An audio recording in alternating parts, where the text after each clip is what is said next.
This morning and being a part of our 6th annual Prevention Summit. And I want to thank all of you because we did it together. Everybody in this room who's a part of the coalition is what makes the work that we do possible. And I'm grateful to each and every one of you. And there's a lot of people who are a part of the coalition who could not be here today for other commitments that they had.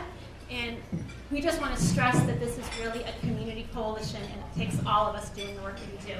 And we're going to celebrate that today. So hopefully you're enjoying your breakfast and you're enjoying your company at your table. Hopefully you're able to find your table because they're not in order at all. And I want to say a special thank you to our sponsors who made this morning possible. These are our partners and businesses in the community that support the work. Some of our partners are here. A special shout out to New Hampshire Charitable Foundation, Exeter Hospital, IC Reed, Raymond Area Rotary Club, Ben Franklin, Hampshire Family Dental, Edward Jones, Petra Paving, Elliott Healthcare System, Lamprey Healthcare, People's Bank, and Farnham.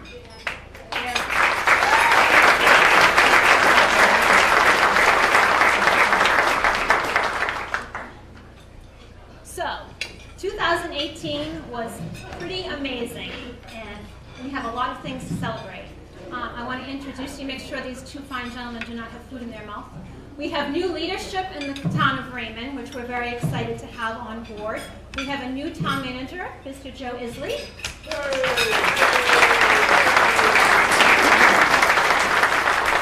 And a new chief of police, Mr. Michael Bell.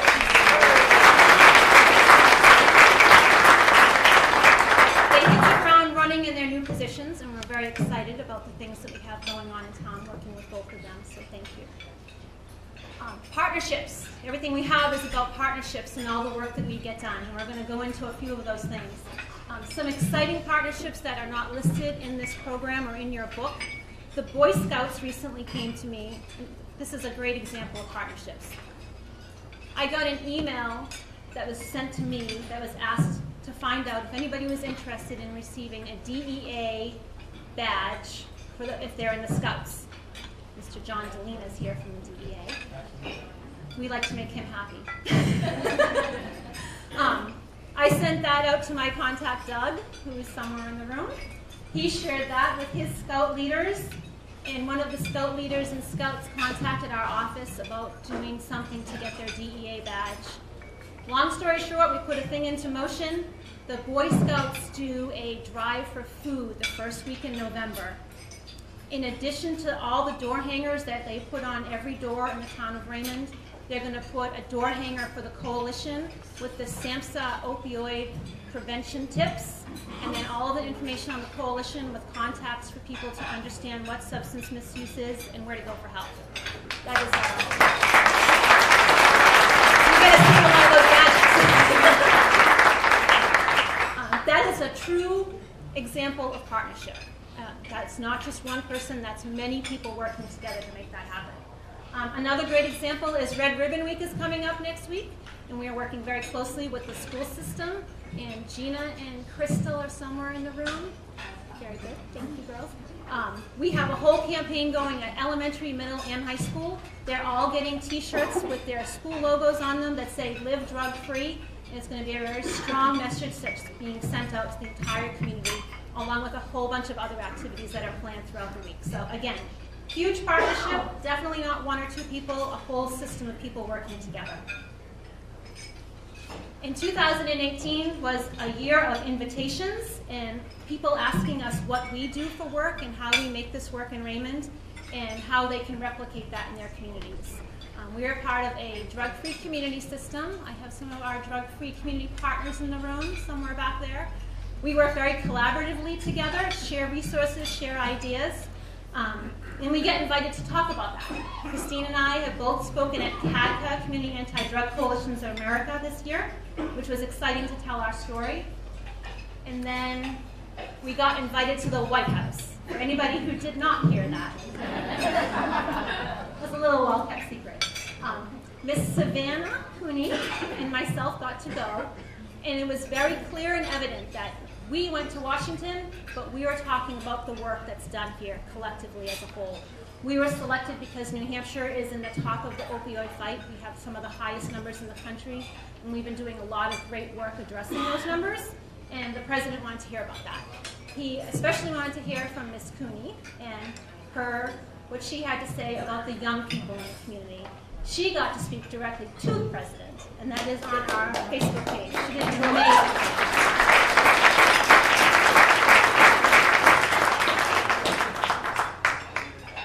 The message that she wanted to make sure that he heard was that although we have an opioid crisis that we're working on, we need to focus on alcohol and marijuana with our young people. That's really where it starts with young people.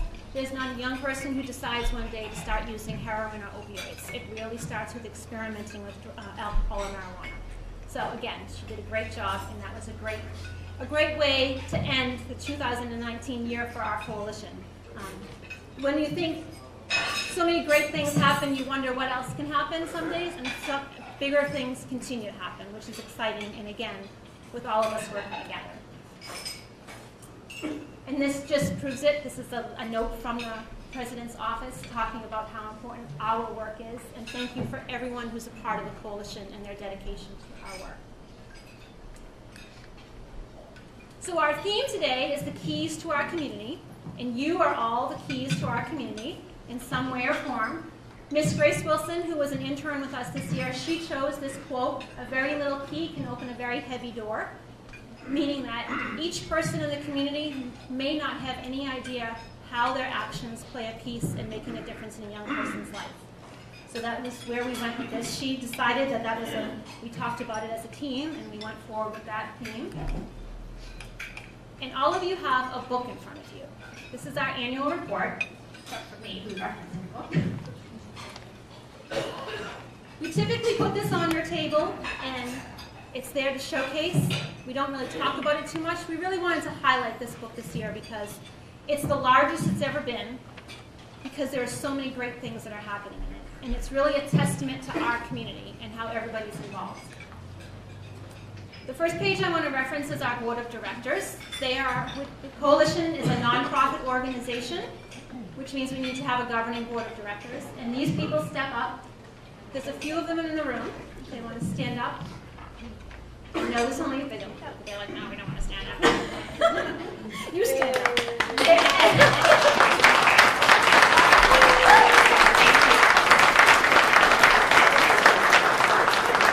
I asked them to send in a quote to put in this book to really represent, they're on the page 5, represent the coalition and why people are part of it. Everybody comes here for a different reason, and everyone is involved for a different reason, but each reason is very important. So this page highlights that. And as staff members, I wanted to highlight the fact that we had a conversation one day, how do people get involved in our work, and how do people learn about what we're doing? We were all asked by somebody to get involved in the coalition. Asked because it was an idea to form a coalition, or asked to be part of a committee, asked to be a volunteer at an event, and then why do we stay? Everybody stays for a different reason. We all can tell a story of what it means to be involved in the coalition, and there are some really great heartwarming stories that we all have. Hopefully all of you have a piece of that as well. A little bit of history. We are going to just throw this slide up here because we were looking at our guest list when we were trying to figure out where everybody was going to sit the other day, and we realized that there are a lot of new people in the room today. So this is your first time at a prevention summit. Can you please raise your hand? Over 30% of our guests this morning are new to the coalition, to this event anyway. There's a lot of work that goes into it, and there's a lot of work that goes into everything we do. I wanted to highlight, this is the history, these are the building blocks of how the coalition got started. We have a drug-free community grant that's funded us for the past 8 years, and we're in year 9. And we decided to pull a report on what that grant has given our community that people don't necessarily understand. When we got the grant, it's $125,000 a year for 10 years.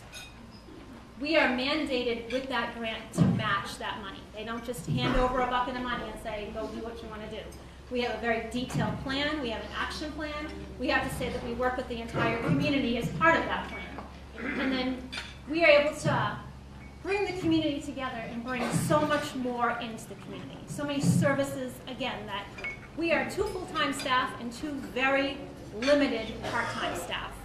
Everything that's in this book does not get done by just us. There are a lot of people involved. And the capacity that we bring to the community is something that we think people don't necessarily always understand. And I was at a conference recently, and somebody said, think of your organization, and if it went away, it would be like air. We breathe air every day, and we take it for granted sometimes. What would it mean if the coalition was to go away? And that would be a very real question. What would be missing in our community? We obviously don't want that to happen, because look at the capacity we have. We have a very strong foundation that we're very proud of. And it's working together, and that's very difficult. And our young people talk about silos and how we want everybody in the community to work together. And we're all in it for the young people in the community. And that's not necessarily on everybody's radar. It may not be in their budget, it may not be in their objectives. They might be just a little too busy, and we understand all that. But when we work together, we accomplish great things. And then we have a collective impact to make a difference. This is a fun activity to do with a small group of people, so we're going to try it out here. If I asked half the room to look at the picture on the left-hand side, they could pick out 3 things in that picture. There's a man playing a drum. There's a torch. There's some words. Then we could ask the other half of the room to look at the picture on the right-hand side. There's a man. He has a ribbon in his hair. There are some numbers. There are some letters. And then I could ask Savannah, what is she looking at? What is that a picture of? It's a quarter. That sums it up nice and easily. But everybody can see something different in that quarter. In our daily lives when we're working, the school goes to work to teach our kids academics. The police department keeps the bad people off the street. Our healthcare facility keeps our people healthy, and if they need help. Not everybody is necessarily looking at drug and alcohol prevention the same way. But if we can all get people to find a way to get involved together, that's when we can have a bigger impact. It's not saying that all of our work is very important, but if we can just look at it a different way. So the coalition is about connections, and this young man, Tim Carter, was our scholarship winner of 2018. And this picture really sums it up, and that's his quote that was part of his application. Tim is a person who made connections being involved in the coalition, and that's what that quote says. He met governors, he met senators. He was able to talk about important things that were important to him and other youth in the community as part of being in the coalition.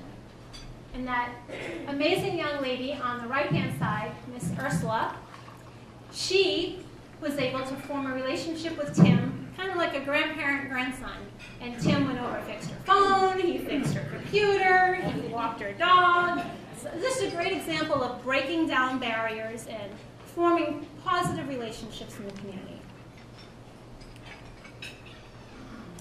Also in the book is a page dedicated specifically to our law enforcement, because they are amazing. How many law enforcement are in the room? Can you raise your hand? All of you.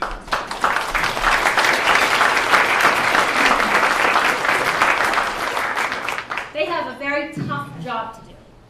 So if we can help them with their job in any way, that's what we want to do. We were able to partner with the Raymond Police Department this summer. They host a National Night Out on August 7th, and it was an amazing event. It was amazing to sit back and see all of the police officers interacting with the young people. We had New Hampshire Liquor Enforcement stop by with their investigator. It was just a great night, and we want to help foster those partnerships and relationships however we can. The bottom section of that page is our partnership with the DEA and the Raymond Police Department. We've participated in the DEA prescription drug take-back event since it started. We have literally collected thousands of pounds of medication and gotten them off the street. The police department has a permanent take-back box where I know that Scott Payne, who used to collect it, he retired this year. I was in contact with him, and he said the thing was constantly full. So, I mean, that is a huge service to our community. Next Saturday, October 27th, you can all have homework this weekend. You can go home into your cabinets and your counters and your drawers and clean out all of your old medicines. Then come to Hannaford and Raymond next week because we're a little competitive.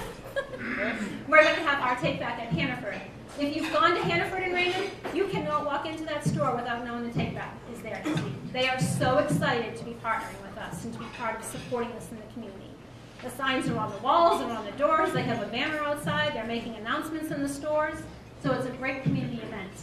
And the DEA started it, the police department helps us partner with it, and then we just help to promote it and to keep medicine off the streets. Our Summer Fun series this summer was literally put on. Miss Jocelyn was our intern this summer. She designed this program. She had another intern helping her.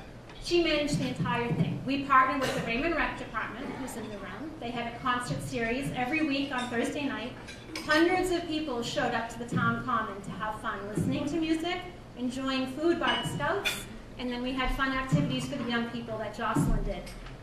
She learned about budgets. She learned about getting people involved to volunteer. This was her event, and she did it, and she did amazing.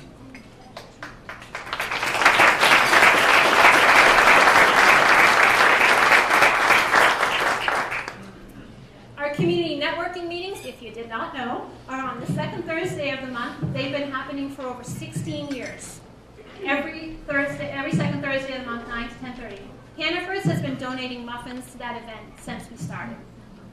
We are at Nepri Healthcare every year until January of this year, I think it was, where we have so many guests that they're like, can you find someplace else to go? So the Raymond Baptist Church, which is located across the street, opened up their community room, and our meetings are now there. And a lot of the things that happen from the coalition are started at those meetings. We share resources, we form partnerships, we make connections. Because if you don't have a table for people to have a conversation at, how are you going to be able to make those things happen? Again, it's not one person. It's not checking off a box saying, oh, I did that, or we did that. It's really about working together. We also have a recovery task force that's been meeting. Since 2015, it was formed as the Heroin Drug Task Force to address the heroin crisis. And we've since turned it into the Recovery Task Force because it's a more positive, inviting name to connect people with resources. And we started 2 or 3 months ago, a family hope group that starts, it's at the Raymond Baptist Church, for families who have family members struggling with substance misuse. And it is a huge addition to our community. There's varying people, some people come all the time, some people come for 1 or 2 meetings, but it's a resource that's needed in our community. Because although people might be sick of talking about the opioid epidemic, it's still definitely a very real thing that's happening. So we don't want to forget that, and we want to make sure that we're connecting people to resources. Substance misuse prevention is definitely something that we're interested in preventing. So we do a lot of work. We have sticker shock events where our young people go into the grocery stores at least twice, if not 3 times a year, using New Hampshire Liquor Enforcement's sticker model. And I had somebody just contact my office the other day and said, you guys are the sticker people, right? You put the stickers on stuff. I'm like, yeah, that's what we do. We do a little bit more than that, but we definitely do that. But then we work with the schools. We bring speakers into the school. And it's really about a combined effort to reach our kids with positive messaging. And I have to talk about this, even though I didn't want to. We wanted to stay positive. We wanted to be about all the adults in the room who support our young people. We are a coalition who supports young people's voice. And I cannot tell you how many times they are talking about marijuana. They are saturated with marijuana ads. What does marijuana do? Is it safe? Is it not safe? We can ask adults in the room, are you confused? And most of the adults, if they were being honest, would raise their hand. Is it legal or illegal? It is illegal. Just make sure you all know that. It is decriminalized in the state of New Hampshire. We do have therapeutic medicine, therapeutic cannabis in the state of New Hampshire. But what does all that mean? That means confusion for parents and young people. We pulled these statistics this week. We got our hands on the New Hampshire State YRBS. What our young people are saying is actually quite true if we look at our data. The state of New Hampshire, 21% of young people report using marijuana in the past 30 days, and in Raymond, it was 37%. So when our kids keep saying that this is an issue in our community, this is an issue that we need to listen to. 28% of them have driven in a car with somebody who's used marijuana. Those are pretty scary statistics, and this is not even something that's legalized in the state of New Hampshire yet. I am petrified to see what those numbers will look like if that happens. So on your little gift, you have a nice little cube with a nice little gift card in it. And if any of you looked at that and said that you think it is a roach clip, you are over the age of 30. You don't have to raise your hand for that one. We bought these adorable little cubes for people to put our emergency cards in and put them in random locations around town. So if somebody was looking for help, they could have a card. Or they could put their beautiful granddaughter, that's my beautiful granddaughter, on the cube and put it on their desk. But if you think it's a roach clip, this is a good example of why people need to be educated on what marijuana is today. Because young people, when we bought those, they had no idea what they were. They're like, what's the big deal with that? That's an alligator clip. So that's a great example of having a conversation. Because this is today's marijuana. Hash oil, butter, shatter, THC levels of 50 to 80%, 90%, causing psychosis, causing people to do things they have no idea, causing this word that I can't pronounce, AKA scromining. We went to a conference this summer, and they brought in an emergency room doctor from California who was talking about scromining and how her emergency room is inundated with patients coming in at least every shift of every day. People are showing up screaming and vomiting at the same time. And it's caused by excessive marijuana use because the THC levels are so high. So Christine and I were talking, we're like, how do we get that woman to come to New Hampshire and tell this story? Because our emergency rooms are already inundated with people. Insurance is being booked over and over again. We hear it all the time. Healthcare is an issue. And this woman is telling us how her emergency room is inundated with it. When we came back to New Hampshire and we started talking to people, our emergency rooms already are dealing with this, and people aren't talking about it. This is another side effect of marijuana that people don't know about. So our hope is that history doesn't repeat itself, because we sat up here about 10 years ago and we were talking about prescription drug abuse and how people needed to start having conversations about locking up their medicine and how medicine can be dangerous for people it doesn't belong to. And those were those drug and alcohol people walking around complaining again. Why do we need to listen to them? They're ridiculous. Well, then we ended up with an opioid epidemic that we're all trying to deal with now. So this is where prevention really needs to start.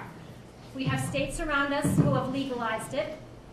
And now if you go into and you do a search, there's all kinds of articles that are popping up about how dangerous marijuana is, and no one's talking about it. We need to start talking about it, and we need to start supporting our young people. Just last night, there was another news article that driving fatalities are up 6% in the states where marijuana has been legalized. So, enough about that. Our young people are going to talk a little bit about that.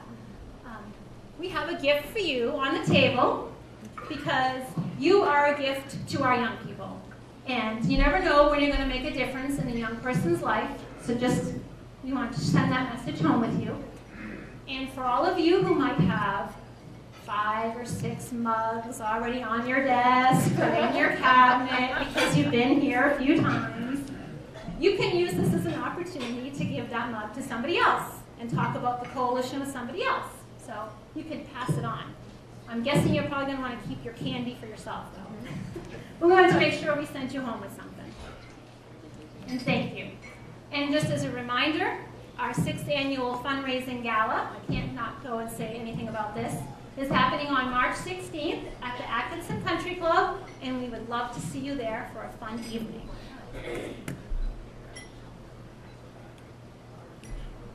And with that, I'm going to introduce the chair of our board of directors, Ms. Allie Bosman.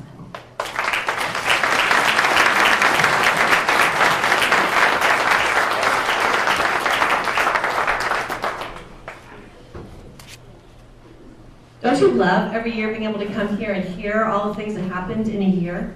Like, it amazes me every year when we start to compile it all together and we get to put it in a book, especially all our youth action. There's a lot of youth action here today. Can you guys just raise up your hand a little so we can just see how many youth are in the room right now? You have put in so much work to make the things that happened in here as well, because not only are we all working to support the youth, but you're working to support your peers. And that's some amazing work, and we're just so grateful for each one of you. And we're really thankful for the staff. Under Celeste's leadership, we have an amazing staff who work so hard. And I love that they have such a passion for our youth, but above and beyond that, they have a way of rallying all of us and finding ways for each and every organization to come on board to help support our youth. And I'm really grateful for that. Let's introduce the staff. Celeste mentioned our funding and how we receive our funding, and a large chunk of that is from a grant. And our grant is starting to run out. And that could scare a lot of people, and a lot of boards and a lot of staff would start to say, okay, how can we slim down our programming? What can we do? But I have a privilege of working on a board that says, no. We're still dreaming big. What else can we do? And we've been working recently on our 10-year vision of where we want to head and all the steps it's going to take to get there. And one of our largest goals is we would like to see a place where we can exist in the heart of Raymond, a physical building. And when Celeste and her staff brought that to the Youth Action Group to see what their thoughts were about that, they got excited. They got on board because they said, you know what, this is something that we could say, I belong to that. I belong, and I have a place now to send people. Instead of Celeste, if you've ever been to Celeste's office, it's a little tiny closet, literally it's a closet, that she crams everything into it. And that's not as easy a place to send people. But when you start thinking about the coalition as a whole, you can think about each and every organization. Celeste told us about the Boy Scouts and Scouting getting involved in the coalition and doing work to support and make a healthier community. Each and every one of our organizations are out there doing amazing things, and you can't take all of that. You can't take what the police department's doing, what Lamprey Healthcare is doing, what all the churches are doing, what all the businesses are doing. You can't take that and put it all inside one little building. But we could have a place, a brick and mortar with 4 walls that we could say, this is a place where our teens can come and be safe. This is a place where their voices can get heard. This is a place where meetings can happen that we can all gather around together. Imagine how much more synergy could come around all of us together if we have a place where we can just meet regularly. You know, you can run in and get resourced or meet up with Celeste or meet up with the staff at any time. Imagine if this was a place where community members know I can go there to be resourced. Parents know I can come here and I can be supported with whatever I'm going through. So that's the vision that we have as a board and as a community and as a coalition moving forward to give ourselves a permanent place in the heart of the community. So that when we look at this and we look back over our year, we could say all this happens throughout our whole community, happens in all of our different organizations, but we just have one place where we can go to be all resourced and be brought together into one.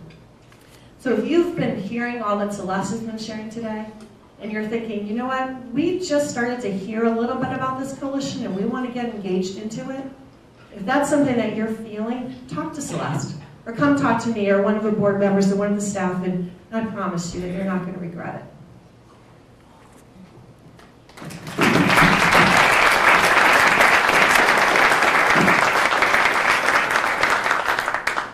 Thank you, Allie. I would like to introduce Ms. Claire Robbins from Senator Shaheen's office. She's going to share a word with us.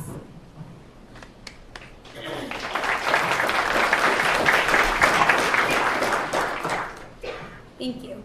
Dear students and friends, I wish I could join all of you today as you gather for the 6th Annual Community Prevention Summit. I appreciate the hard work that goes into convening this important forum, which aims to celebrate the success and reflect on the mission of Raymond Coalition for Youth in preventing and treating substance misuse. For years, the Raymond Coalition for Youth has been an outlet for young leaders to drive the conversation around issues pressures, and problems that apply to you and your peers. And there are few issues more important to our future than promoting positive youth development and discouraging substance misuse. Preventing drug use and addiction from taking hold in the first place is critical to ensuring that you and your peers grow to become contributing members of our society. To all of the students gathered here today, I sincerely thank you for using your skills and imagination to craft dynamic solutions that will help steer your peers away from destructive substance use. Your energy, spirit, and leadership are to be recognized and acknowledged, and your eagerness to partner with local groups and businesses reflects a shared understanding that the whole community benefits from healthy, engaged youth. Thank you once again to all of the attendees, and I wish you all the best as you continue this important work. Sincerely, Senator Jean Shaheen.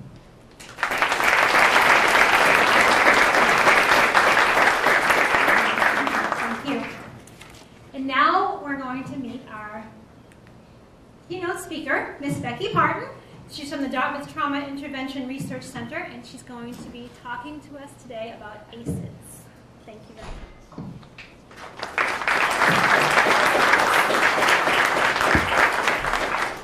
Hi, everybody. I'm not used to using microphones. I often just project, so I'll try my best not to shout into it loudly. This is a really intimidating room. I will just say that up front. It's so exciting to hear all the great work that you guys are doing here in Raymond, especially the national recognition and just the vision you have for the future. So thank you so much for all the work that you do. My background, it's really embarrassing to have my picture up there. So let me see if I can move to the next slide. There we go. So I'm going to be talking about the ACEs research. How many of you have heard about ACEs before? Raise your hands. That's great. Okay. So about 5 years ago when I asked that question, most people in the room did not raise their hands. So I'm excited that some of you have heard about it. My hope in talking about ACEs, I was asked to come talk about ACEs, and sometimes it's hard to connect that to prevention, but my goal is to try to connect those dots for people. The ACEs research, it stands for the Adverse Childhood Experiences Study. It really is research that will help us guide policy and help us have discussions about how do we look at prevention, how do we look at treatment, that sort of thing. My background is that I'm a clinician by trade, so I was a family therapist for a long time, and before that I worked in child protection. So those are the lenses that I come with, but I also think about things from sort of a public health perspective, so hopefully that comes through. And I have notes for myself, so hopefully I told Celeste this, that I talk about this a lot, and I tend to talk for hours about this topic, so I know I have limited time, and she's going to give me a signal about 10 minutes left so that I know to keep moving. But I'm happy to talk to people afterwards if you have further questions. I'll try not to dive too deep into any one area, but also hopefully provide information that is new for people that do know about ACEs. So I'd like to start by talking about attachment. And hopefully some of my slide may have gotten cut off a little bit, but that's okay. Just that before we talk about trauma, we have to talk about attachment. That it's crucial for all human beings to have attachments in their life. So we know that primary caregivers usually are the people who are providing those attachments. It's often parents, it could be grandparents, there could be primary attachments with aunts and uncles, things like that. But we hope in an ideal world that children are getting strong attachments to their primary caregivers, their parents. The first 3 to 5 years of life are the most crucial. That's when a lot of brain development is happening. And we even know now there's a lot more science these days about prenatal development, and we know that the brain is impacted even prenatally when there's things like trauma or extreme stress. Our brains develop sequentially, so if something happens to brain development early on, we can be missing pieces of how our brains develop, and it can impact us across the lifespan. The positive of this is that caregivers don't have to be perfect. Caregivers can be good enough.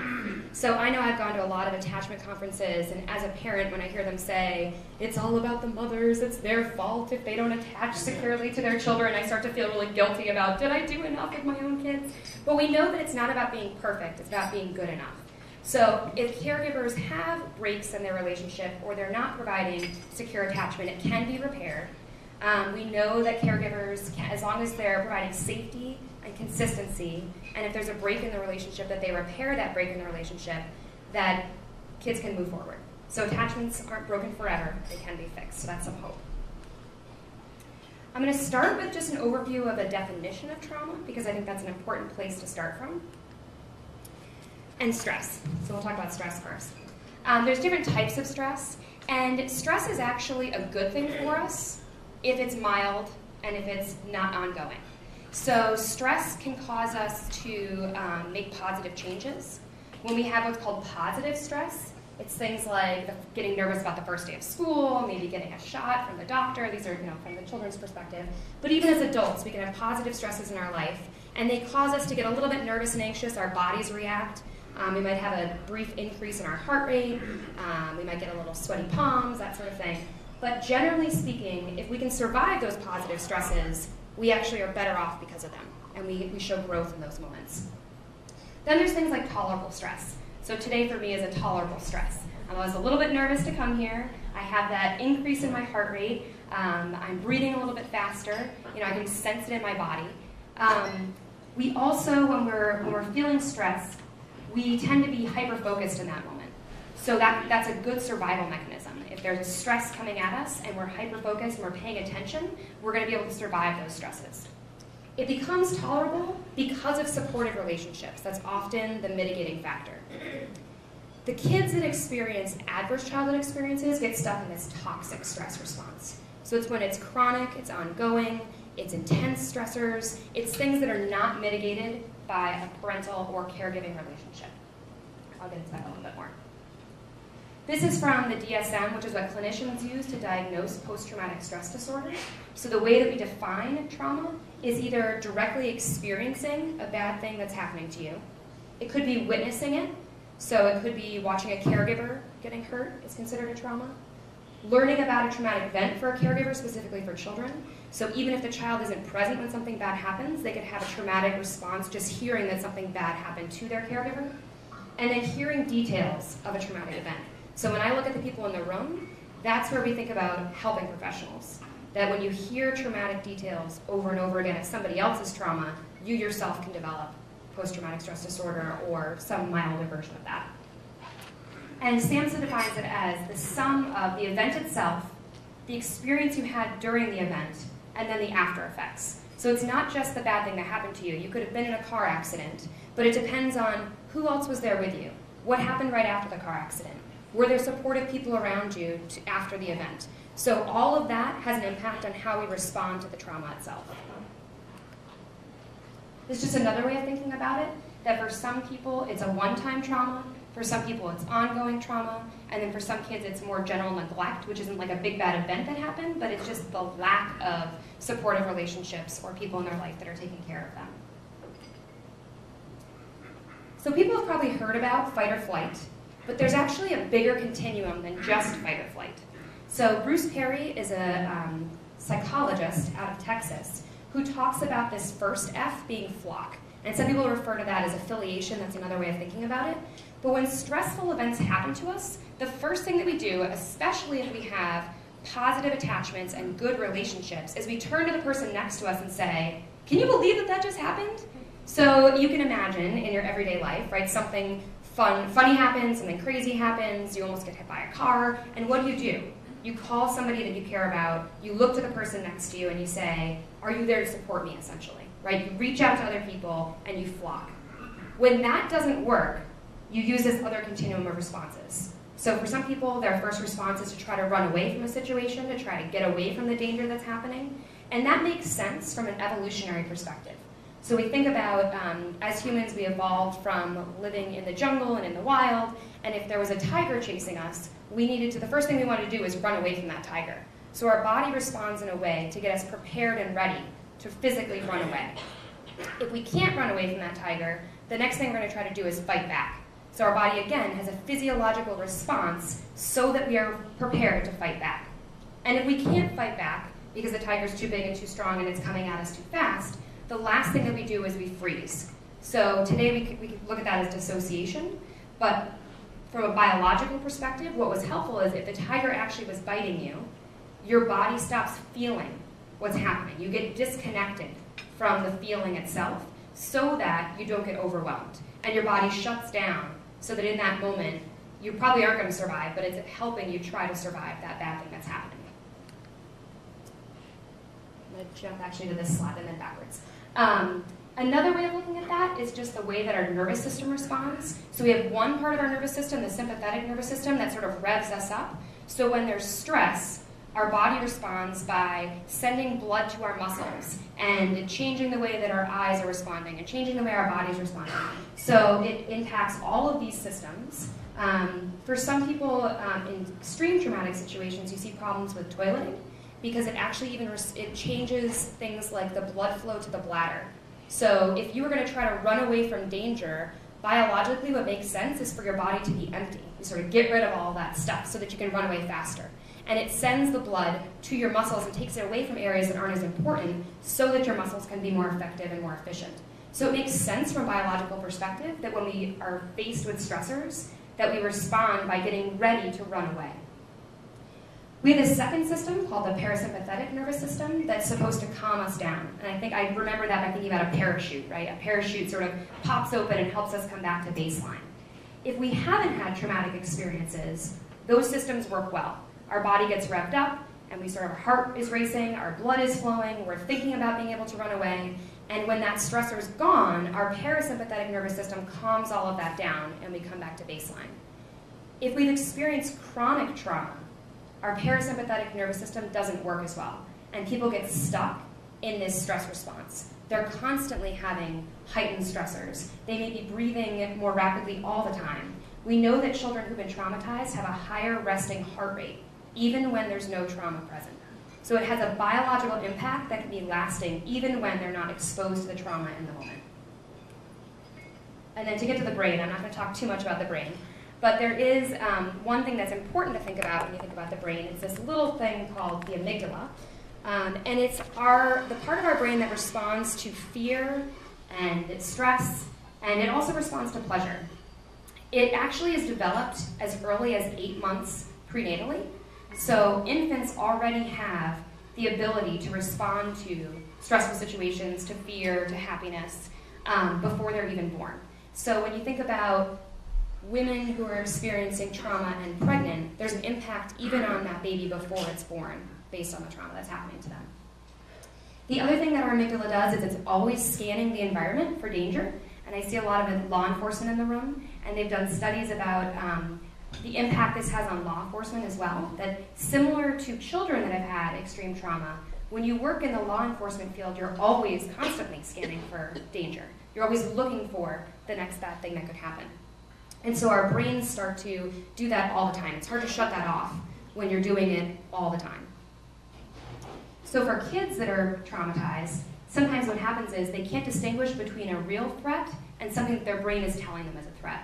So they may see someone make a face that looks like they're angry, even if that person doesn't intend for it to look that way, and the child may react as if that's what's really happening. So they might have a big bad behavior or a big bad reaction because they think there's a stress or they think there's a threat, and it's because their amygdalas are overreactive and responding to a threat that isn't really there.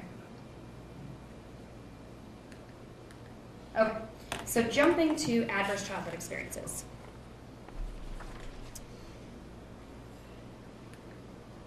This is actually research that's 20 years old at this point, and so it's really interesting that we're just starting to talk about it.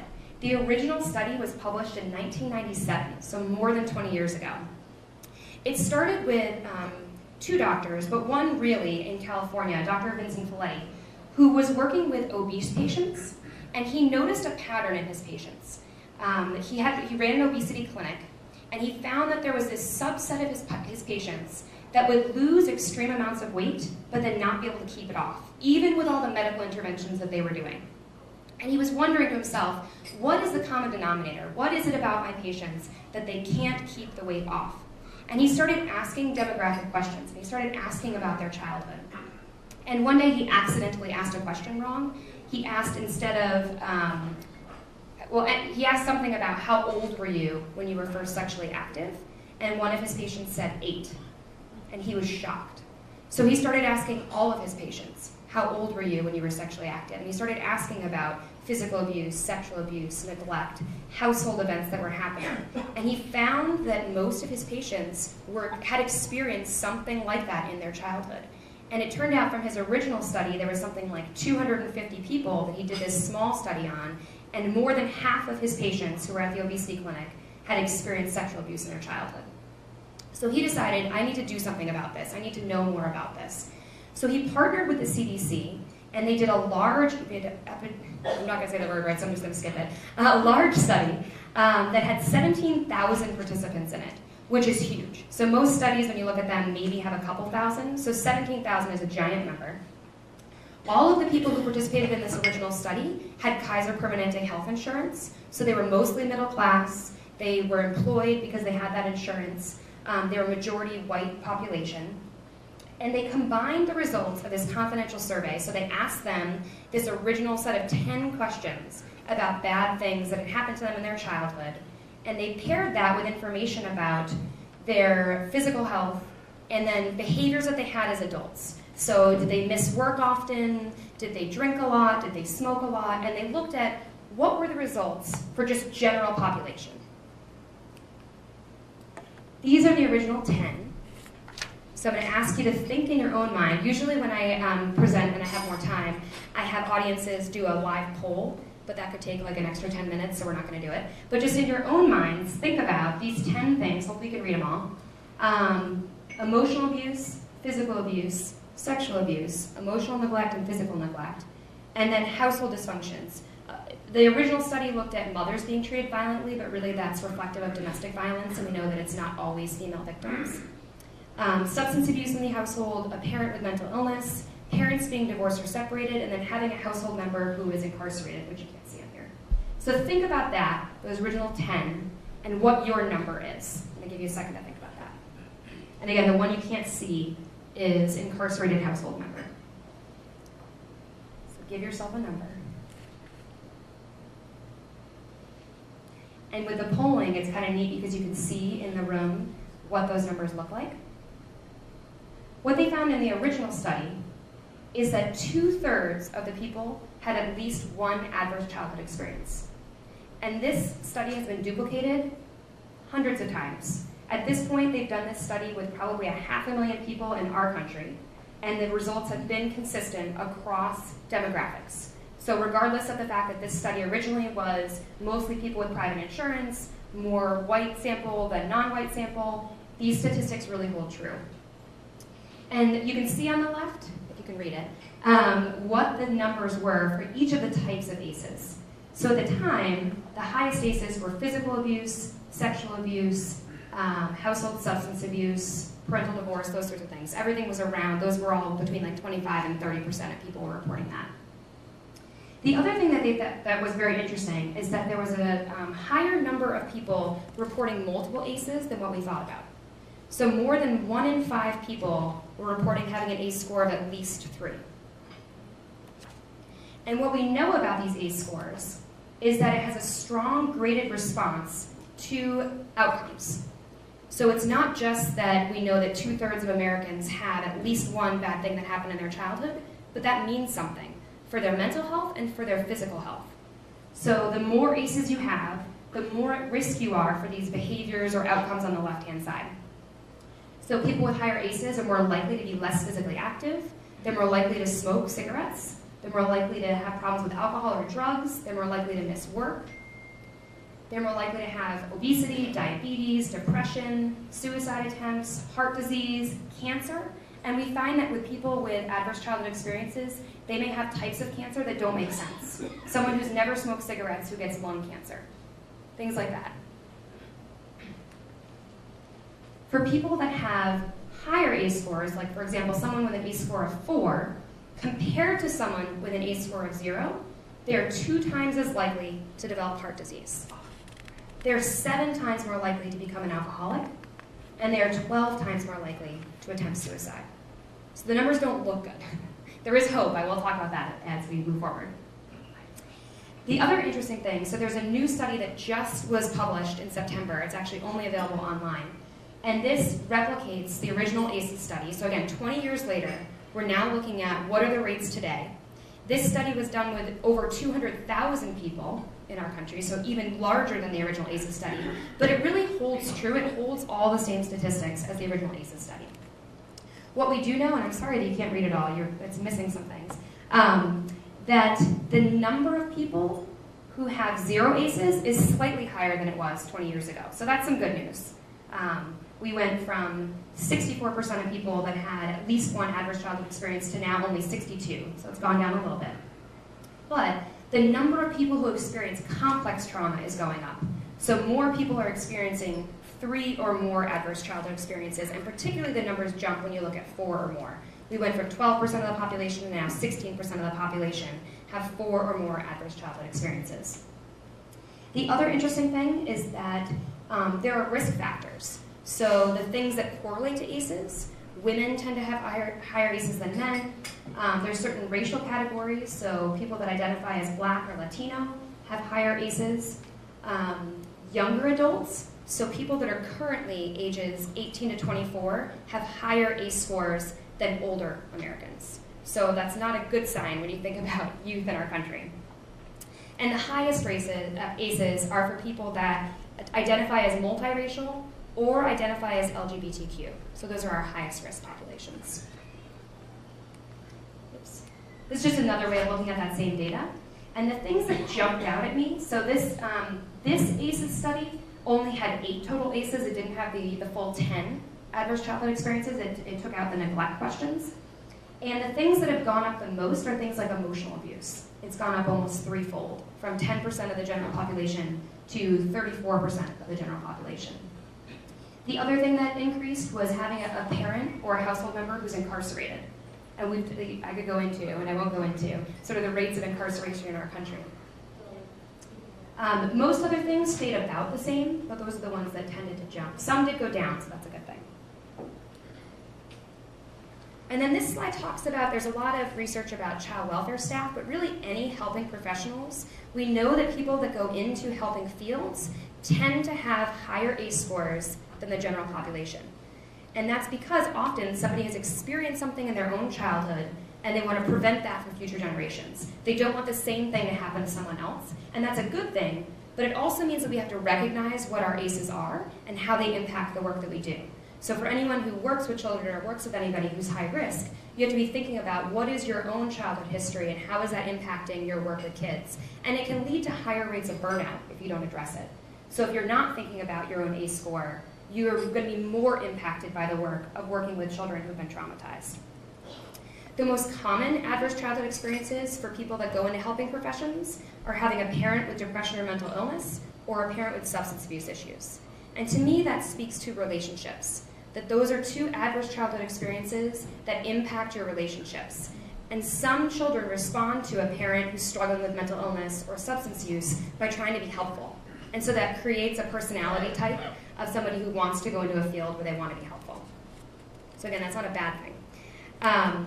But people who self-report that they chose their job because of their own experiences also report the highest rates of stress in those jobs. They are the most impacted by jobs where they're helping people. So I wanted to look at some numbers about people, so our current child population, because ACEs really is a reflective statistic. It's asking adults to look at what happened in their childhood. So what does it look like for people that are children currently? We can estimate that. There's about half of the child population has at least one adverse childhood experience that's already happened to them. And we know that ACEs cut across income levels. So it's not just people with low socioeconomic status. It's everybody's impacted by ACEs. And so again, that statistic that 2/3 of Americans have had at least one adverse childhood experience, and there's a subset of people who've had multiple experiences, that we know that that's true regardless of income and regardless of where you fall in socioeconomic ladders. This is looking at what does it mean for children if they have an ACE score of at least 1. So the big takeaway, you don't have to read all of these, is that, so the purple is 0 ACEs and the blue is having 1 adverse childhood experience. For children that have had at least 1 adverse childhood experiences, they're less likely to be able to do things like self-regulate, calm themselves down. They're more likely to have problems in school, problems with peers. On the flip side, for kids that have had no adverse childhood experiences, they're more likely to have flourishing criteria or to have these positive skills that they've developed, and they're more likely to be engaged in school. So we know that adverse childhood experiences impact skill level and relationships with other people. One piece of good news is that New Hampshire has better numbers than the national average. So in New Hampshire, only 19%, almost 20%, report having 2 or more ACEs for their children. And nationally, the number is closer to 22%. And again, this isn't the exact original 10 ACEs. It's a slightly different version of those ACEs. And I also looked at the Youth Risk Behavior Survey, so I'll talk a little bit about that.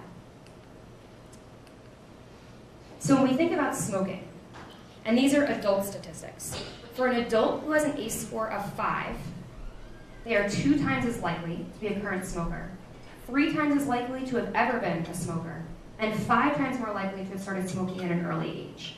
So I didn't originally put slides in here about things like marijuana or vaping, but when I look at the Youth Risk Behavior Survey, and Raymond numbers are not in that survey, there are higher numbers, as Celeste was saying, for youth who are using marijuana in your town and specifically. So she was talking about the rate statewide of youth who report having used marijuana in the last 30 days is 21%, and in Raymond it's 37%. As far as vaping, that's an interesting thing to be talking about, right? Because a lot of kids are thinking, oh, this isn't that bad. The rates of cigarette smoking have decreased, which is a good thing, but the rates of kids who are trying things like vaping is going up. So around our state, 40% of high school students are saying that they've at least tried vaping once. A quarter of all students have vaped in the last 30 days. And if you look at kids who are still in high school but are age 18 and older, about 1/3 of those kids have vaped in the last 30 days. So the numbers go up as kids get older, obviously. The other thing that's alarming about this is that when you look at the Youth Risk Behavior Survey results, about half of high school students are saying that their caregivers are not talking to them about the risks of alcohol and drugs. So the survey question asks, in the last 12 months, has a parent or caregiver talked to you about the risks of drug and alcohol? And about half of students are saying no, their parents are not talking to them about it. So that's a really important thing that we could be doing better. When we look at drinking, so again, these are adult statistics. If you have an ACE score of 2 or more, you're 1.4 times more likely to develop alcohol dependence. And if your ACE score is 4 or more, the rates go up even more. And these rates are higher for women than they are for men. So I broke it down by gender, that with an ACE score of 4 or more, women are 2.7 times more likely to report alcohol problems, and men are almost 2 times more likely to report alcohol problems. And again, I talked to Celeste a little bit about the Raymond numbers, but when you look at the numbers for drinking of children who are still in high school, in Raymond, she was saying that's about 37% of youth are saying that they've drank in the last 30 days. Statewide, that number is about 30%, so again, Raymond's a little bit higher than those statewide numbers. And then when we look at binge drinking for youth, statewide, for children who are over age 18, about 1/4 of them report binge drinking in the last 30 days. When we look at ACE scores for adults and binge drinking, there's not necessarily that same graded response. You can't say that like an ACE score of 3 or 4 makes you X number of times more likely to have a certain behavior. And there's differences by gender, there's differences by a lot of things. But we do know that experiencing verbal abuse in childhood is one of the highest risk factors for adults to have binge drinking behaviors. And for men in particular, living with a parent who used substances led to higher rates of binge drinking in adulthood. It doesn't say this on here, but you're at greatest risk if you experience 4 or more ACEs. That puts you at the highest risk category for binge drinking in adulthood.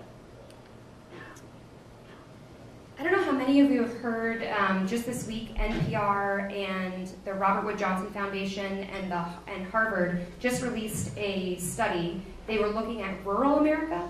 So they're talking about what are the issues that matter to rural America. And one of the things that report said is that the 2 biggest concerns that, quote, rural America has right now are drug abuse, particularly opiate addiction, and economic concerns. So about half of people who responded to that poll said that they know someone who has an opiate addiction or an opiate problem, which is pretty high numbers.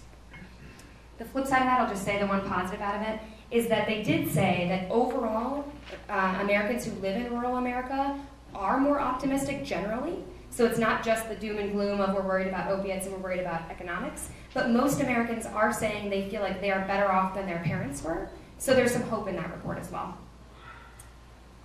The other things I want to say about opiate use is that we know that overdoses have almost quadrupled in the last decade, and these numbers are always growing and changing. And we do know that for adults that have used opiates, they have a strong correlation to a parent who used substances experiencing emotional neglect and physical and sexual abuse. Those are the highest risk factors for opiate use. Again, sorry that some of this got a little changed. So overall, this is a study looking at adults who were in inpatient treatment for opiate use. So when we look at people who are in treatment, for every 1 point increase in their ACE score, they are 1.1 times more likely to have an overdose at some point. So again, the higher the ACE score, the more likely somebody is to have started using opiates earlier and to have an overdose at some point in their lifetime. That's a really big takeaway there. So I'm going to switch to resiliency.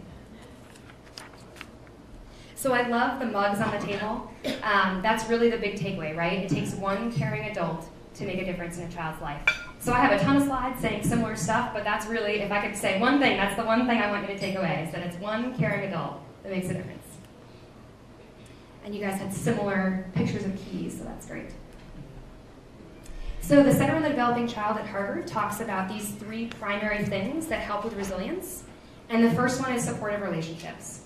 So it could be one caring adult, it could be a community of caring adults. It's people around that youth who provide some support, who provide unconditional care, and that are talking with youth, engaging with youth, right? That's the most important thing. But it's also these 2 other things. It's skill building. So it's having specific programs that are teaching things like self-regulation or teaching better emotional skills or working with peers. I think one of the things that comes up now more often with young people is that with the rise in social media and technology, that kids don't have face-to-face conversations. They don't make eye contact. They may not have the same connections that you and I had when we were growing up. So they may not be able to look at their friend and flock the way that I did when I was growing up, because they have to rely on texting, they have to rely on social media, and you don't get the same response. You don't have the same response in your brain even. So I don't have a slide about this, but there's this idea of emotion contagion. So we know that if someone has a specific emotion that they're emitting, that the people around them feel that emotion as well. And our brains have these things called mirror neurons that are interacting with the people around us at all times. So when we have face-to-face interactions, and there's somebody in front of us who is feeling extremely sad, we may start to feel extremely sad because our mirror neurons are firing. The opposite is true as well. If you have someone in front of you who's extremely excited or extremely happy, you start to feel that way because of emotion contagion. So all of that speaks to relationships and in-person contact, because you don't get that when you're using social media, when you're using texting. So it's really important that we model that for kids as well. And then this last piece is positive experiences. So thinking about hiking trips and different excursions you can do with kids, building on relationships and having a positive experience, sort of a disconfirming experience, something that's different than what they've experienced. I see somebody with their Boy Scout uniform on. I mean, that's a great example of using all of these things: supportive relationships, skill building, and then also having these positive experiences with kids. The other thing that we know is that there's always been this debate about, is it nature versus nurture? And it's not really a debate, it's both. So there are some kids who are naturally more resilient. They sort of have a different set of genes. They may have a certain personality type that lends them to being more resilient. But it's also environment. So both of those things are constantly interacting with each other. There's a whole science called Epigenetics that talks about the way that our environment can shape our genes and vice versa. So they've done studies of the children and grandchildren of survivors of the Holocaust, and they've looked at how the grandchildren of somebody who survived the Holocaust, their genes are actually different because of their grandparents' experiences. And that's an extreme example, but I think about families, and you see this, the intergenerational transmission of trauma, where there's families where it's been generation after generation that have experienced these terrible things, and this cycle keeps repeating itself. Part of that is because it becomes coded in our genes, the way that we respond. So epigenetics is a science of understanding that we have genes that are passed down to us, but our experiences can turn on and off certain parts of our genes in the way that they're expressed. So some people become more predisposed to anxiety and depression because of experiences that they've had and the experiences their parents have had and their grandparents have had. But we can change that back in the other direction as well, right? We can have positive experiences and we can change the way our genes are expressed in the other way. The other thing that I think is important to think about is trauma-informed services, right? When we think about understanding the youth we work with, it's not about what's wrong with you, but what happened to you. And that, for me, is really the big takeaway from the ACEs research. It's not just about understanding that a majority of Americans have experienced trauma, but thinking about what do we do with that? How do we live that truth? So we ask people, what happened to you? And I was thinking about the people in the room today and sort of the touch points that children and youth have. And so when you think about kids that come in contact with special education, with law enforcement, with the mental health system, that if we can think about it from the lens of what happened to you versus what's wrong with you, we can have a different interaction with those youth, and even with adults. It's not just about youth, but even with parents and caregivers. If we're thinking about what happened to them versus what's wrong with them, that gives us a different lens to have empathy and to be able to provide better support to kids and families. This is just another graphic thinking about what lies beneath behaviors. So again, thinking about what happened to somebody versus that they're just a bad kid or that they're making bad choices. Skip this one. So there's policy changes that could be made. Again, I think you guys are doing great things here in Raymond. It's really exciting to hear about all the work that you're doing. And when we have policies that support families, that's going to make a difference for kids as well. So what can we do as communities? Having an understanding of ACEs is going to help us to move forward, right? So knowing that a large majority of our population has experienced at least one of these things in their childhood helps us to view that differently, helps us to start asking those questions about what happened to you versus what's wrong with you. It also means that we can start thinking about helping kids identify their emotions and learning how to deal with emotions. And we can create safe physical and emotional environments. So I love the idea of you guys having a physical building, right? A safe place that kids can go when they may not have any other safe places in the world.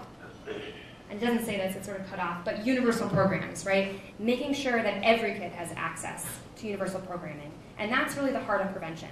That you may not be able to stop what's happening in someone's home, but you can work with kids to try to help them develop skills to deal with what's happening in their home. And on a big scale, policies are really what's going to prevent the bad things from happening in people's homes.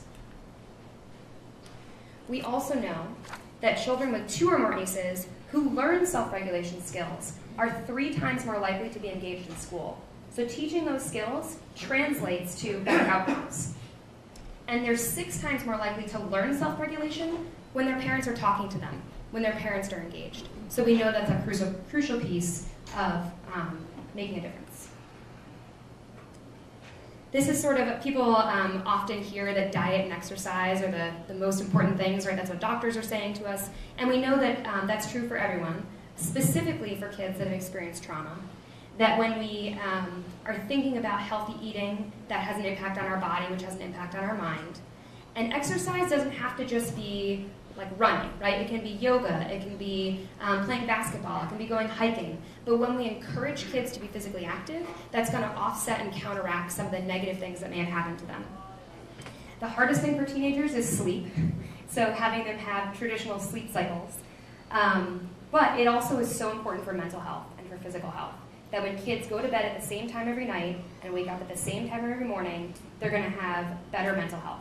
And it's true for kids and adults. And so even as adults, we have to think about, what does that mean for me? Am I actually going to bed at the same time every night?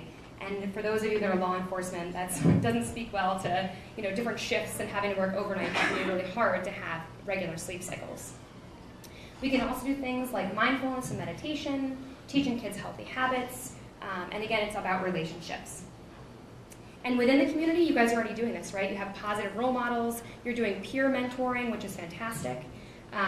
Providing safe spaces in your community, having access to basic needs. So from your perspective, it's a lot about helping youth, but generally speaking, it's also about helping families, making sure that families have a safe place to go at night. Do they have housing? Do they have transportation? If those basic needs are met, then you can address the other things that are happening. But if basic needs aren't met, it's really hard to think about anything else. I don't know how I'm doing on time, but This is my last slide. So, I wanted to end on hope for the future. So we know that people can get better.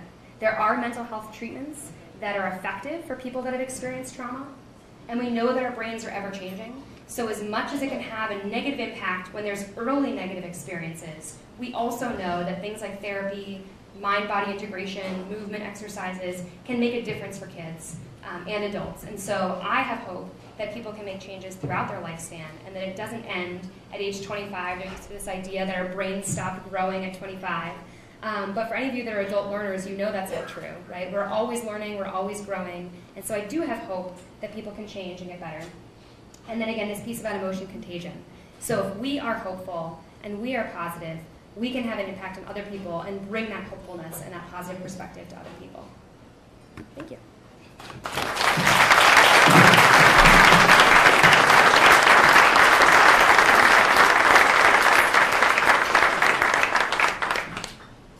think that was a perfect amount of information for everything that we're doing as a coalition. Thank you very much, Becky.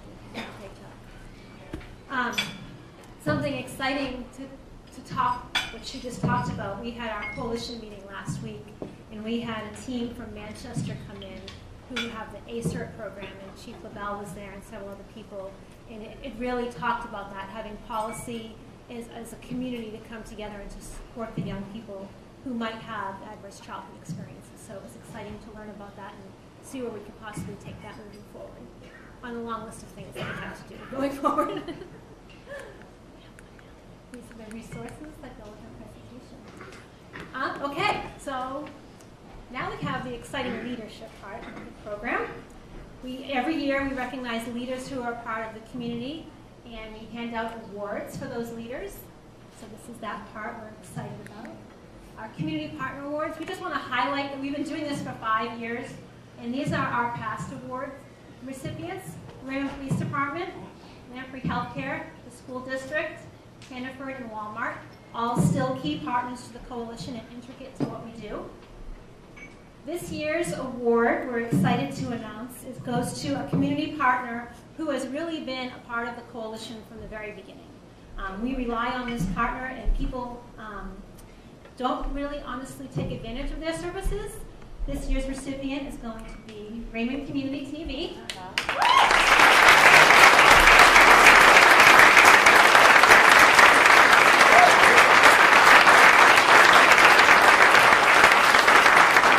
They're running the cameras, so we had to tell them ahead of time that they were receiving this award. Thank you very much. These gentlemen were summoned to come, not summoned, asked. That was a very, very poor choice of words. They had plans today, and they stopped what they were doing to come and take this event, so we are very grateful to have them. Honestly, I was telling them prior to this, the reach that they help us get by being a part of our coalition is amazing. They're at every event that we have. They love to be at the school events. They love to capture our community and have that on TV. And then it's web streamed. They work with us. Whatever they take for us, we put on our YouTube channel. And we've literally been contacted by other coalitions from literally across the United States. And NBC, I might also add, contacted us and asked if they could use footage. And they've learned about the things that we're doing here in Raymond. So these gentlemen and their crew help us to reach far beyond Raymond and continue our message. So thank you.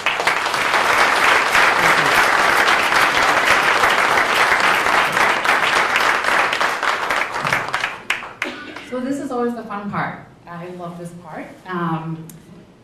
The awards. Obviously our keynote was great, but the awards are always fun because I get to work with volunteers throughout the year. I get to work with the youth throughout the year. So I'm here to introduce the Community Leader Award, which was put in place for the organization or person who's a strong, true advocate for the Raymond Coalition for Youth. That means that those that go beyond that means that those individuals or organizations that have been chosen go above and beyond for the coalition, either by volunteering, promoting, or advocating for the coalition. They roll up their sleeves and they get right into the work with us. Without these leaders, many programs or events wouldn't happen as smoothly or even at all. This year, it was easy to figure out who is to receive this award for their many hours of volunteering, for their many hours of supporting, and for their many hours of advocating for the Raymond Coalition for Youth we'd like to present this year's award to Lynn Toll.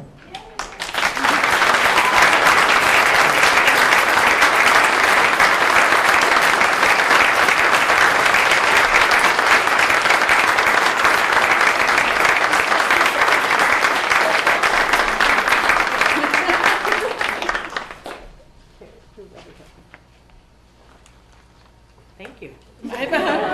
I'm speechless. I came into this, I guess, this is the field of work that I'm in. And I come to these meetings in my state, people go, what are you doing? I'm a parent in Raymond. And it's so important.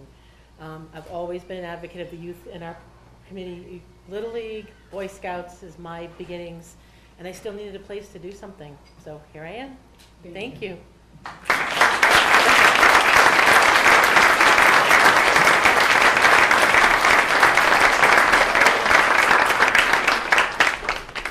The next award that I get to present is the Youth Leadership Award, presented to a youth member of the community who has also been an advocate in the work of prevention and ensures that their peers know there are people and resources available for when they might need to be, when they might be needed.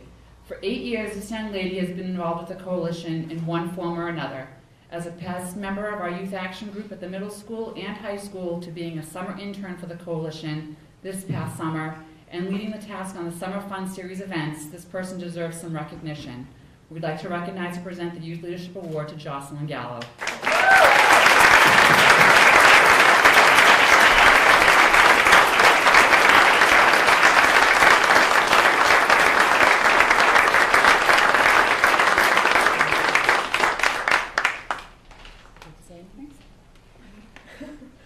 I'm not good at winging things, but I'll go for it. Yeah, I've worked with the organization for like the past 8 years, and I started in middle school. And like because of them, and we're talking about like all the positive influences that we've had, like I am who I am because of this organization. And you know, I have like the dreams and the motivations and the goals that I have because I've known these people for all these years. So I'm just really thankful to be here and to have these people in my life. So thank you.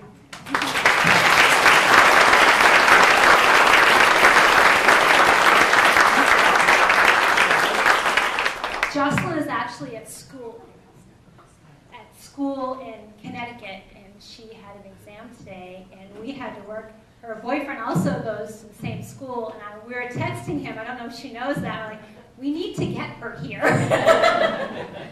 So she came back last night at 5 o'clock, and she's leaving directly after this to go back to Connecticut.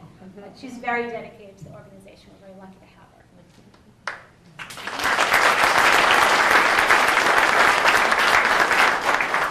So this year we decided to try something new. We wanted to capture the thoughts of the youth in our community to see who they consider to be a mentor to them. Someone who believes in the young people of our community and helps them make strong, positive, healthy choices for their own lives. We have 2 awards this year to give out. Our first award we'd like to present to Ms. Jill Gallus. According to the youth in Raymond, Jill guides me and Girl Scouts to be a better person and has since Daisy's. She teaches us skills and listens to our opinions and guides us. Because of Jill, I've remained in Girl Scouts and am now a Cadet Scout. Thank you, Ms. Gallus, for all of your hard work and dedication to the youth in our community.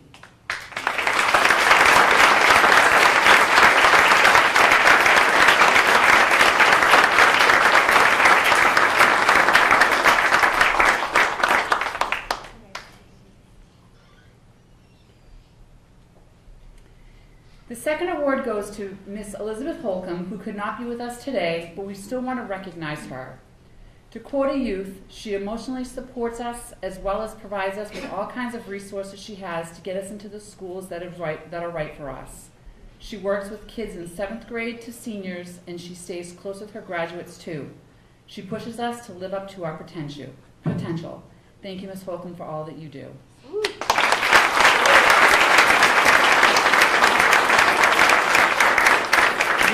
When we told her about her receiving this award, this is her quote back to us. If you can, hopefully you can read it. If not, it says, "I can say I am not surprised that the Coalition for Youth is leading the charge here. Raymond students are truly blessed to have such an ally in their community. It seems everywhere that good things are happening in the town, the Coalition is involved. Thank you for your continued efforts for these wonderful kiddos." So that's a great message from her. Thank you.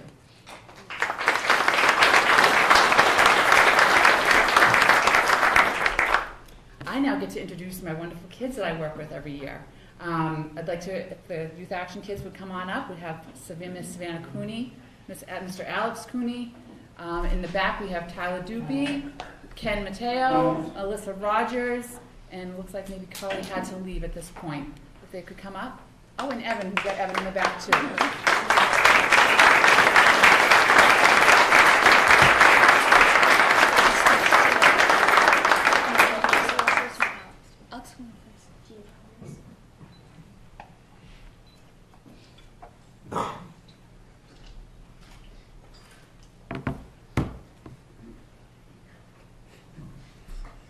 Hi, my name is Alex Cooney, and I'm a sophomore at Raymond High School. And I just want to say that marijuana, as well as the new vape products, are growing in popularity among our peers.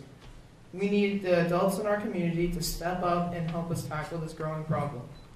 We need you as adults to talk to the youth in your life about what's going on in their lives and show them healthy ways to manage their stress. There are many resources to help cope with these problems, but it is up to you to educate them. To close, we need you to encourage help-seeking behaviors and tell your youth that there is nothing wrong with them asking for help.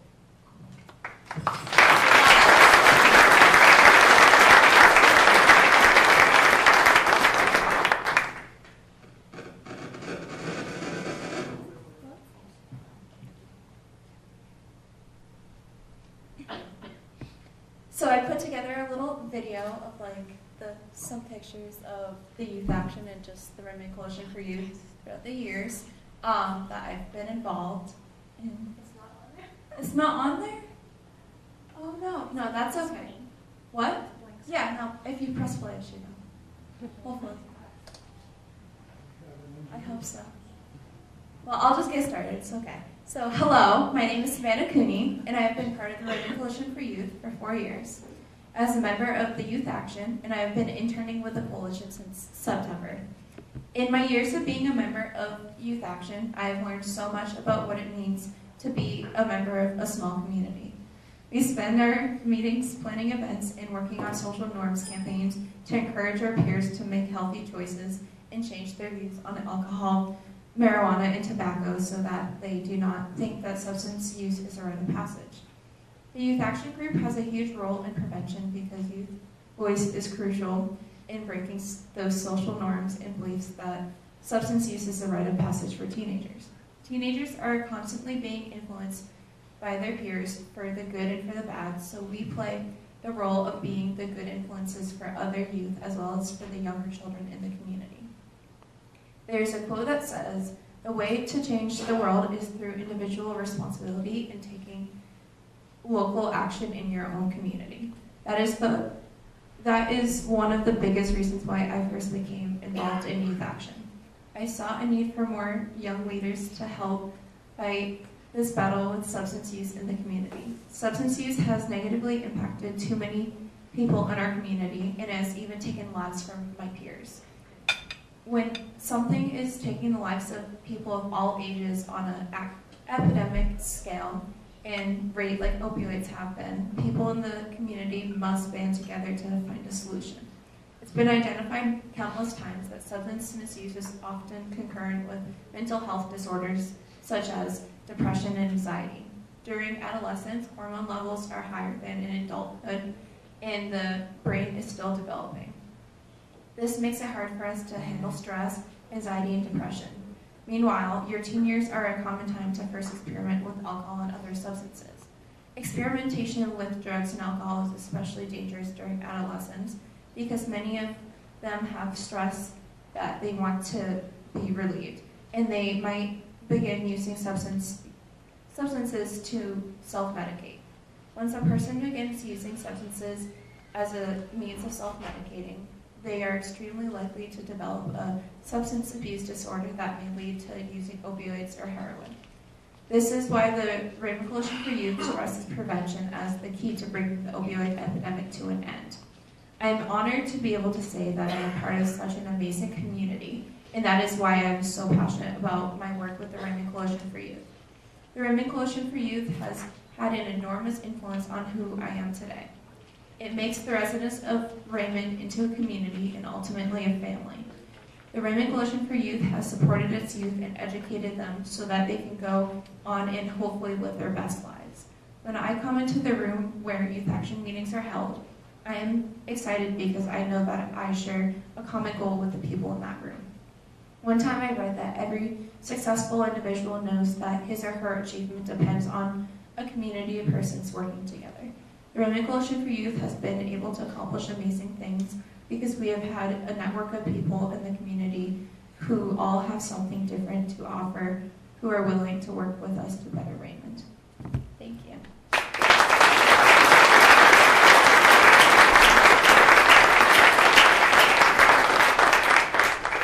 Excellent.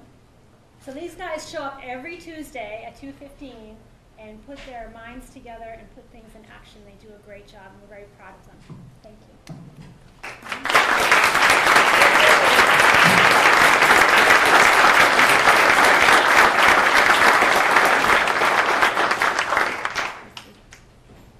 And I apologize technically because Savannah puts a great video together with lots of great pictures. The picture on the top left-hand side is of Alex and Savannah. WMUR called one day and asked if we had some young people who could talk about substance misuse in the community and the prevention programming that we had in place. We quickly sent off some texts, and Savannah asked Alex if he wanted to talk, and he did an amazing job. He was talking about marijuana prevention and the importance of adults supporting young people, and they didn't put that on TV. It seems to matter how hard they try to put the kids try with this message, adults just aren't seeming to listen to it. We want to make sure we recognize Alex for that because he did very well speak about the whole process.